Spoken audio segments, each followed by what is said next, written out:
When I have a thought, I gotta let it out. It's a bright spot that I can't even doubt. My opinions, my point of view, even if things are a little chopped and screwed. So yeah, even if you disagree. So yeah, even if I'm not in your pedigree. So yeah, especially if you agree. So yeah, so yeah.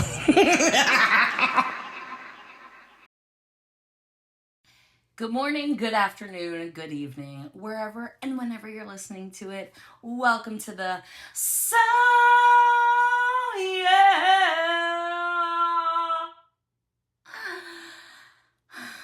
podcast with your girl, Caroline M. Diamond. I was thinking about it the other day, especially because I've lived in Los Angeles for 10 years, almost 11. Almost 11 years. And you know, because I'm in a huge metropolitan city, I have run into famous people. I've worked with famous people. And for the most part, like when you first move out here, you're like, oh my God, famous people. And then the more you're around them, the more you're experiencing, you're like, okay, they're just people too. You know, they shit, they fart, they whatever. They're just humans. So I was really thinking, if I saw them in front of me, who would I really get starstruck by? And I'd be curious to know who you, the viewers, would be starstruck by to see, like, in the flesh, IRL. And I have a couple people, okay? Obviously, my queen, my legend, Joan Rivers, R.I.P., my queen. I would get starstruck by her, the show, but she's dead, so won't get that. I also would get starstruck by RuPaul. I think that in general, because like RuPaul is also like tall and like just such a presence, like an enigma, that I think that in general I'd be like, ah, like that's mother of the house. Mother of the house. Hey, come on. So yes, and then who else? Jimmy Fallon. I would need to be far away from him because I'm pretty sure that I would throw up legitimately on myself. Cute. I would throw up on myself and I'd be like very embarrassing. So I just think that like I don't know if I could, it's like I want to meet him, but I would have to like meet him a couple times. Like once from like far away and me creepily in the corner just being like,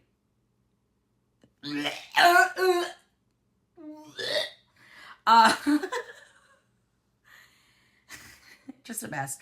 And then also, I think lastly, the person I would also get starstruck by would be Joe Jonas. And if you listen to the podcast, you know that I love the Jonas Brothers and I have always been a Joe girl. And I think that if I saw Joe Jonas in the flesh, I would pass out. Even though he's a short king. Well, maybe, whatever. I would pass out if I saw them. So, yeah. I live, I laugh, I love. Like, I do want to see them, but I also, like, don't want to see them. Like, somebody who obviously this is pre-MAGA Minaj, but I have always told myself that I never want to be in the same room as Nicki Minaj, because I used to be a Barb. The Barb is over. The Barb has died. But I never want to be in the same room as her, because I know that she's a fucking nightmare, and I just, like, don't even want to be around her. But that's over because she is MAGA now and she's a piece of shit. Something that has also been percolating in my mind recently is a lot of female artists who I've seen live, who I watched videos of. I find it very interesting that a lot of females mostly just work with men, either male producers or male band members on tour. It's like the female pop star and then drummer guy, guitarist dude, bass player, guy. Like, I wonder, not like I wonder what it is, because obviously we know what it is. It's because you get to a certain level and you don't want to have that comparison. Because naturally, as a female pop star, they're already, the public is already comparing all the females against each other. And so I think that they operate from a place of, I'm just not even going to have anybody that could be compared against me in my orbit, because they themselves, everything that the public does then ingests into you, right? Like, it starts to mashed potato into you, into your thinking, into like what is really true anymore, right? So I think that that's a way to kind of separate themselves, but I find it very intriguing and kind of a little yuck. You know what I mean? Like, you, like, you're so insecure that like you can't have another female even in the same room, on the same stage, that kind of vibe. I don't know, it kind of just like puts me off a little bit. I don't know if you guys agree with that. I just find that very just interesting, makes me scratch my beard and go, hmm, hmm, hmm, you know what I'm saying? Yeah. Our two fan favorites are back. Honey, pepper, pimento. Pineapple, dragon fruit. They're back. They're so back. Yeah, they're bringing that flavor back. Honey, pepper, pimento. Yeah, that pimento. Pineapple, dragon fruit. Bringing that pineapple they're back. They're so back. Yeah, they're bringing that flavor back. They're so back. Honey, pepper, pimento. Which favorite will you choose?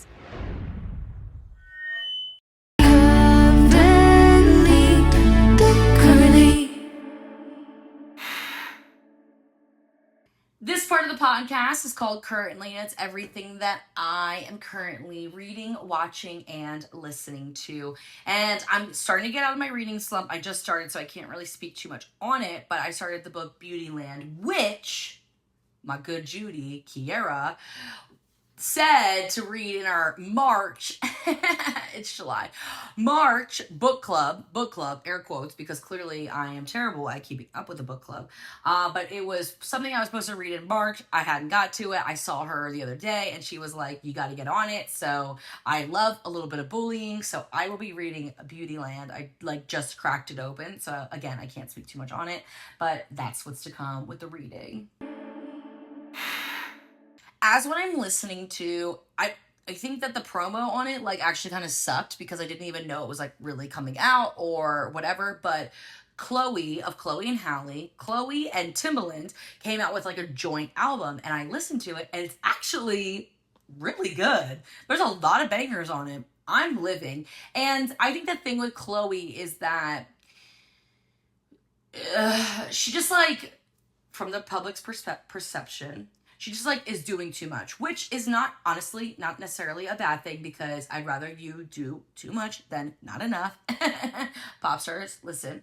But I think that's why the public kind of feels a little bit of distance for her, because they're just like, oh God, whoa. But I think that vocally, she sounds like really amazing on this album with Timbaland. And I think that Timbaland he's one of my favorite producers. I know he's a little like problematic now, but like honestly, who isn't, who's been in the industry forever, honestly though. So that was a really great album that I listened to, and you should too. I don't even know what the fuck it's called.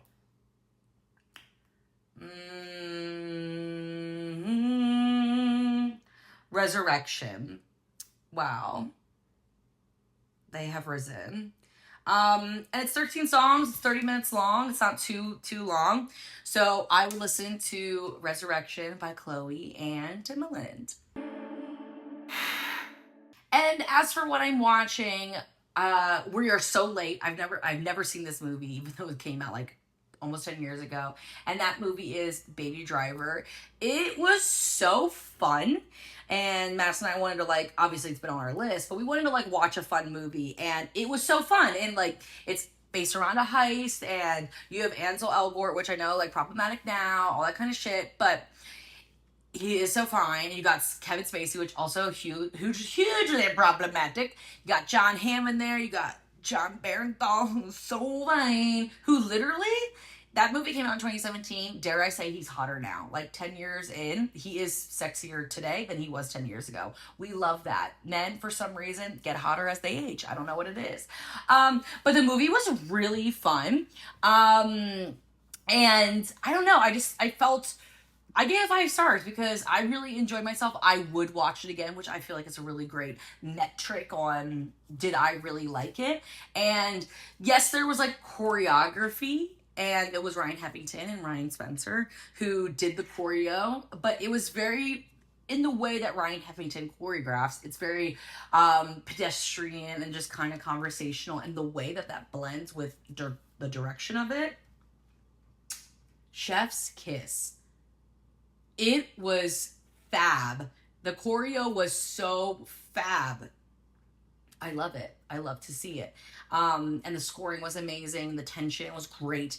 I don't know. I just felt really connected to the movie, the script. I just thought it was amazing. And I love to give a positive review. You know what I mean? Because not always the case with the So Yeah podcasts. Well, thank you so much for listening, watching, wherever you get podcasts. Please like, comment, subscribe. Send it to people you like. Send it to people you don't like. Send it to people that like me. Send it to people that don't like me.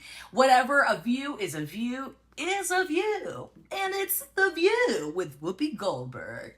Ow. So yeah.